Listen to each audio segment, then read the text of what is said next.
জানিস না ওরা বড় লোক? তুই কেন ওর মেয়ের সাথে এমন করতে গেলি? জানো মা, সালমা আমাকে খুব ভালোবাসে। ও বলেছে ও আমাকে ছাড়া কাউকে বিয়ে করবে না। তা হয় না শাহিন, তেলে আর জলে কখনো মিশে না। শাহিন,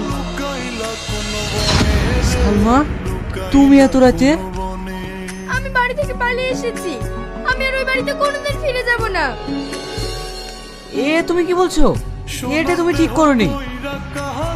যাও মা, তুমি বাড়ি যাও। এক্ষুনি তোমার আব্বা জানতে পারলে আমাদেরকে উচ্ছেদ করে দিবে, আমাদেরকে বাস করতেই দিবে না। না মা, আমি যাওয়ার জন্য আসিনি। চলো শাহিন, আমরা দুজনে অনেক দূরে কোথাও পালিয়ে যাই। সেখানে আমাদেরকে কেউ খুঁজে পাবে না, শুধু তুমি আর আমি। কিন্তু কোনো কিন্তু নয় শাহিন।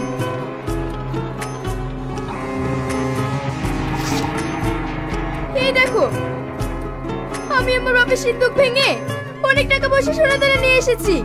দরকার হলে আমরা কোনো জায়গায় ঘুরে বেঁধে থাকবো। মা, এবার তুমি বলো, এখন আমি কি করব? যা, তুই চলে যা বাবা, নাহলে ওরা এসে তোকে শেষ করে দেবে। মা, আমাদেরকে দোয়া করবেন। আমরা চলে গেলাম। যা মা, আমার দোয়া তোদের সাথেই থাকবে।